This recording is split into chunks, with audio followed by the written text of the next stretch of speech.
Oh, let me get comfortable. Uh, Hi, everybody. So, we're just coming hot off the presses of that 1408 reading. And for everyone who tuned in, thank you so much for watching. And you were very nice about it, and you're very supportive of it. And I am going to put it up on YouTube, probably. So, yeah. I might put it in an audio-only format so you can listen to it while you're driving or you're working out or doing whatever you do. It requires headphones, so yeah. Anywho, today we're just going to do some questions. Take it nice and easy, just chillax, because that freaking 1408 read-through is actually so much work. I could just die. But anywho, let's look at the questions that you gave for me. The first one comes from Van William, a lovely, lovely guy, Van.William. He says, name a movie that you found more entertaining than the novel it was based off of. I have a shocker coming in hot for you guys. The Fellowship of the Ring, the first Lord of the Rings film. Yeah, that's right. Now, this is kind of a hot take because everyone is like, Lord of the Rings, best book series ever. You can make that argument. You could really make that argument. And I freaking loved the Fellowship of the Ring book. But here's the problem. Not a problem. It's just a difference. And I supported Peter Jackson's decision. And I thought it made more sense to the story. But in the Fellowship of the Ring book, when Frodo gets the ring, he comes into possession. Gandalf says, I'm going to go do some research. And then he leaves for 11 years. And Frodo is just sitting there in the Shire for 11 years. So it immediately wipes out any sense of urgency and immediate threat. And it's like, well, why do you not have to get rid of this thing if it can just sit there for 11 years? And like, obviously, like the Ring Wraiths or Sauron's armies would like get wind of it somehow and get there. But it's like, when he gets that ring in the film, the next day they're like off to go destroy it. And then we're like, oh shit, this is like a pressing issue. And also they just do, let me make sure I don't have any holes in here before I start freaking widespreading for you guys. But and it happens again when he gets stabbed with the Morgul blade at Weathertop. He gets stabbed in the book, and then for 27 days they're out riding while he's getting infected, and it's like, geez, why don't I have a freaking nap or something while the adventure goes on? But in the film, he gets stabbed, and like, we need to get this covered stat, or else Frodo's gonna freaking die. So yeah, I just really, really liked the pacing of the film a lot more. It didn't have these big drawn out slow sections where it goes super, super slow.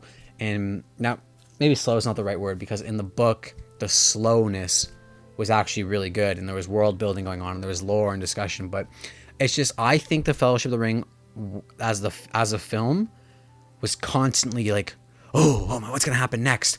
And you didn't really have a second to kind of like calm down. You're like really invested at all times. And I liked the film more than I liked the book. I loved the book though. Don't get me wrong at all. Now, let's do the next question. 1408, movie or book? Now this could be a toss-up for some people, because the book is actually a short story. It's only 50 pages. I mean, I read you guys the whole freaking thing in like 2 hours. So, with the book, there's only really 2 scenes in the whole book. Well, I guess there's 2 scenes in the movie, but they're just quite long.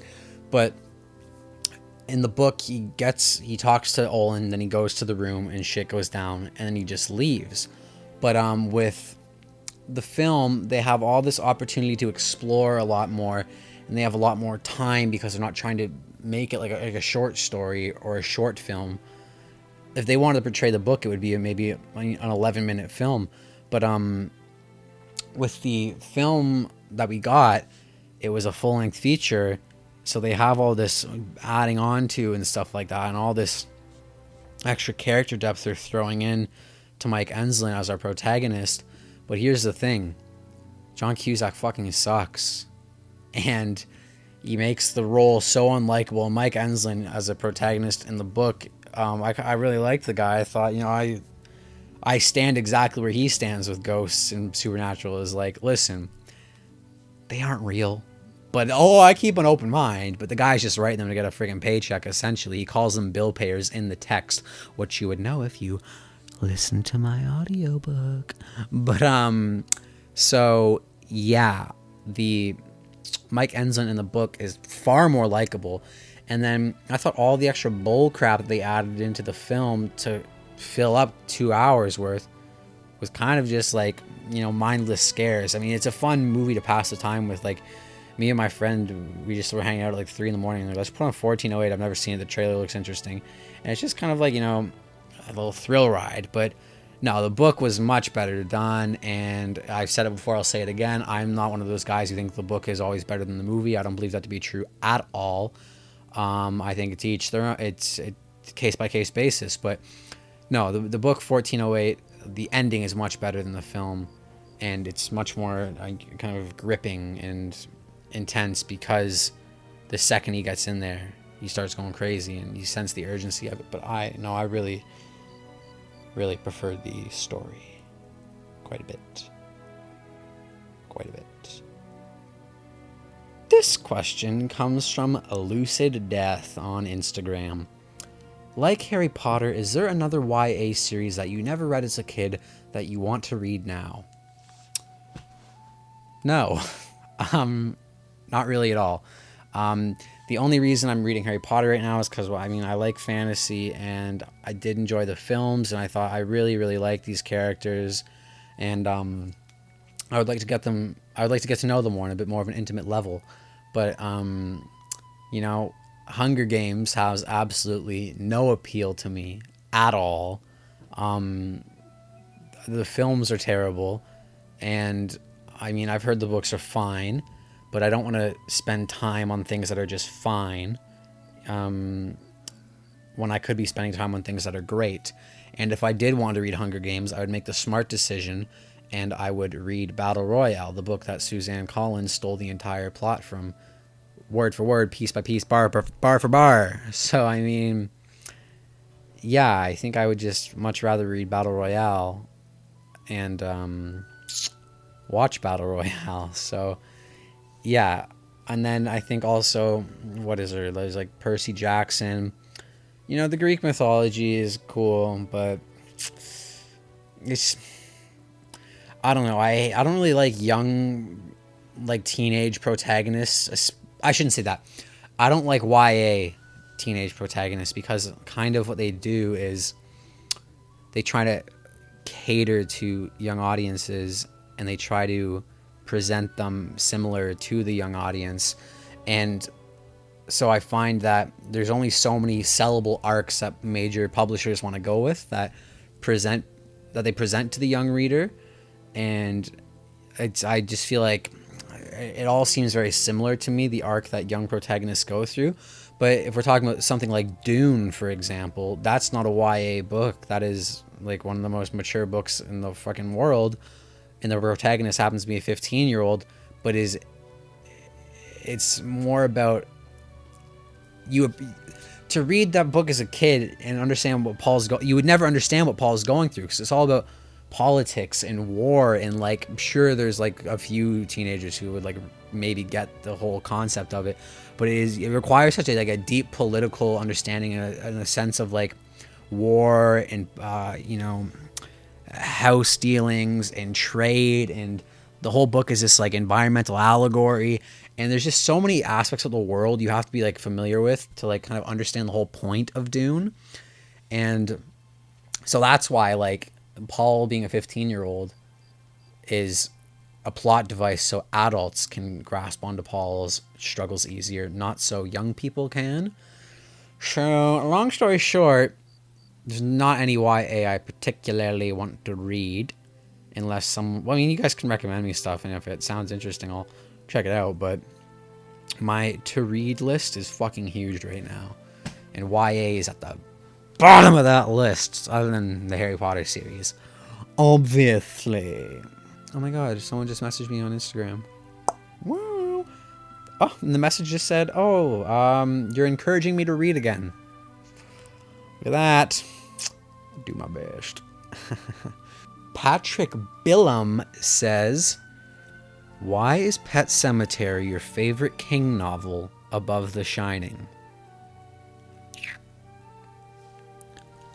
Bitch, I'm glad you asked. Now, you are going to be getting a full Pet Sematary review. I can swear to you that you're getting a full Pet Sematary review. So I'm not going to go too in-depth here, but your question kind of assumes that The Shining is considered like the greatest Stephen King novel. Now, unless you're basing it off of what you know I've read, because I haven't read a lot of Stephen King, but I have read The Shining. First of all, The Shining movie is better than the book. It's better than the book. The ending's better. The spooks are spookier. The scares are scarier. The characters are not as good. But the vibe of the film is fucking so much better in the fucking Kubrick version than in the text. But I think it has to do with what the stories are about. Why I like Pet Sematary more than The Shining. The Shining is about a man who his weaknesses are being preyed upon, and it's tearing him from his family. And this evil entity is trying to use him as a passageway, as kind of a bridge to essentially spiritually abduct their son. And they're exploiting this man's flaws and struggles, and it's really a sad story. But what Pet Sematary is about, it's simply about grief and nothing else. It is about the grief process and how far humans are willing to go to work through that grief process and get their old life back at any cost and grip on to some inkling of what they had before a person was gone. And there are images in Pet Sematary that, like, I don't even like to think about. There are lines in Pet Sematary that resonate with me, and there are moments that just chill me to my frigging core, whereas The Shining was just like, you could have almost told The Shining without the hotel. You could have just told the story of a man who is falling back into old habits, and it's causing him to lose what he loves most in the world. And the Shining film is about a much different thing than the book. The Shining film is about a hotel trying to get a man to kill his family. That's what The Shining film is about. But The Shining book is about what I've mentioned before. And it's a character study more so of Jack Torrance and the love he has for his family, because this man has made some very serious mistakes in his past, but he, even though he's a good man now, he's a better man now, he still finds himself paying for these mistakes. And you understand the strain between him and Wendy, and he always feels like no matter what he does, he's not good enough for his wife, and she's always accusing him. But you understand where she's coming from too, because she's so protective of her son. But you understand where he's coming from, because he's like, I'm a good man now. I'm not the person I used to be, and I love my son and I care for my son. But then when the hotel just starts like ripping at this guy, you just feel for him. And man, the more I talk about it, maybe The Shining is like as good as Pet Sematary. But here's the thing. I take it back, because in terms of scares, The Shining is not that scary at all. It is not as, like, the film is terrifying. The book is not scary at all. There's like one moment that made me really go, oh. Pet Sematary, that book is freaking scary, bro. That book is terrifying and chilling and disgusting and sad.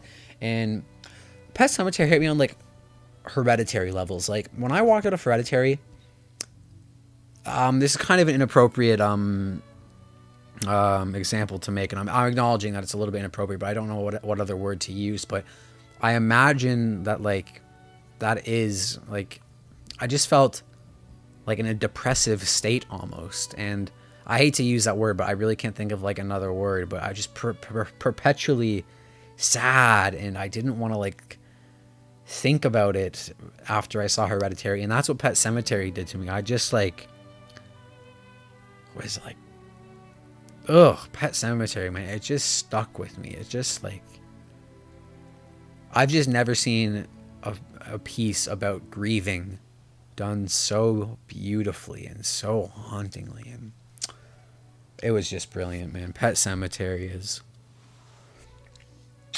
So I would like to say thank you to everyone for supporting Quarantine Book Club. You guys have been really nice about it, and you guys are really supportive of it, and yeah, so thank you guys for watching, and I hope to see you next time. And let me know what you're reading in the comments. Let me know what you want me to read next. And I am working on 2 reviews for you guys coming out soon. The Hobbit and If It Bleeds, which will be out by the end of the month. I promise you that. Thanks, guys.